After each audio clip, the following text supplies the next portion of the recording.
अपनी सहेली प्रिया के घर आई सुजाता ने प्रिया से कहा, कब तक अपने पिता के घर में बैठी रहोगे प्रिया? अपने पसंद से ही सही विवाह कर। तुम भी अपनी जिंदगी में आगे बढ़ने की कोशिश क्यों नहीं करती? दो प्यारे प्यारे बच्चों की माँ बन चुकी सुजाता ने बातों ही बातों में प्रिया को सलाह दे दी, लेकिन प्रिया ने उसे टालना चाहा। मेरी छोड़, तू सुना, जीजा जी कैसे हैं? वो ठीक हैं, सुजाता मुस्कुराई। और बता, घर में सब कैसे हैं?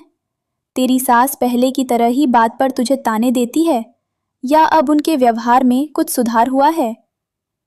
प्रिया ने सुजाता की खिंचाई की, लेकिन सुजाता मुस्कुराई। वो सब तो पुरानी बातें हैं प्रिया, अब मेरे जीवन में सब कुछ बहुत अच्छा चल रहा है।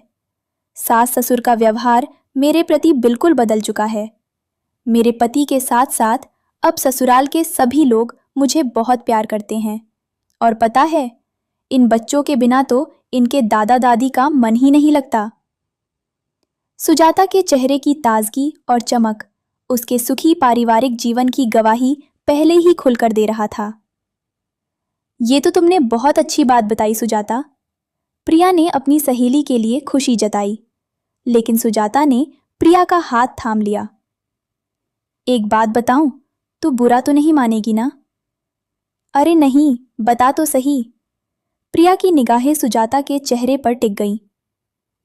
इस बार जब मैं अपने ससुराल से मायके आ रही थी, तभी एक स्टेशन पर तुम्हारे तलाकशुदा पति विहान से मेरी भेंट हो गई थी।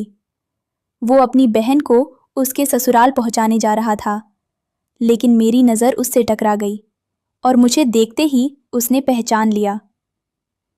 प्रिया के चेहरे के भाव बता रहे थे कि उसे अपनी सहेली के मुंह से अपने तलाकशुदा पति के विषय में बात करने में तनिक भी दिलचस्पी नहीं थी।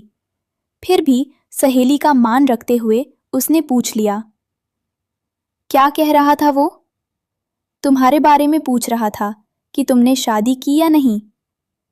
अपने तलाकशुदा पति विहान का अभी भी उसके प्रति फिक्र देख प्रिया को वो दिन याद हुआ आया जब प्रिया के माता पिता ने बड़े अरमानों के साथ अपनी हैसियत के मुताबिक अपनी नाजू से पली बिटिया का विवाह एक सुखी संपन्न घर में किया था। सब कुछ अच्छा चल रहा था, लेकिन एक दिन प्रिया और उसके पति विहान के बीच कुछ कहासनी हो गई और उसी दिन प्रिया गुस्से में अपना ससुराल छोड़ सीधा अपने मायके आ पहुंची। उसका पति थोड़ी कहासनी होने के बावजूद उसे लेने आया, लेकिन तब कुछ झूठे रिश्तेदारों और कुछ मायके वालों की बातों में आकर प्रिया ने विहान के साथ जाने से इनकार कर दिया था। इतना ही नहीं, उल्टा प्रिया ने विहान को धोखे से दहेज के झूठे केस में भी फंसा दिया था। तब उसे ये सोचकर बहुत मजा आ रहा था कि अब ये लोग कोर्ट के चक्कर लगाते फिरेंगे और हमेशा मेरे पैरों तले डरे सहमे रहेंगे। लेकिन केस झूठा था, तो गवाहों और सबूतों के अभाव में उसका पति विहान वरी हो गया और प्रिया से तलाक लेने के बाद विहान ने उससे कभी कोई संपर्क नहीं किया। इन सारी बातों को पूरे 6 साल बीत चुके थे और प्रिया आज भी अपने पिता के घर पर बैठी थी। कॉलेज के दिनों में प्रिया को 3-4 लड़के पसंद करते थे, इसलिए प्रिया इतराती थी, लेकिन वो भी टाइम पास करके जा चुके थे। अब प्रिया अकेली पड़ चुकी थी। घर पर अपनी भाभी से ज्यादा नहीं पड़ती थी। अब उससे उसका हालचाल पूछने वाला भी कोई नहीं था। आज अपनी सहेली सुजाता की बात सुनकर प्रिया अचानक सोचने लगी कि जब मेरे पति विहान मुझे लेने आए थे, काश तभी उनके साथ चली गई होती, तो आज हमारे एकद बच्चे होते और अपनी सहेलियों की तरह मैं भी खुश होती अपने पति के साथ। प्रिया के चेहरे पर अचानक छाई उदासी देख सुजाता ने उसे तसल्ली देना जरूरी समझा। छोटे मोटे झगड़े हर घर में होते रहते हैं प्रिया, लेकिन किसी के बहकावे में आकर कोई बड़ा निर्णय नहीं लेना चाहिए।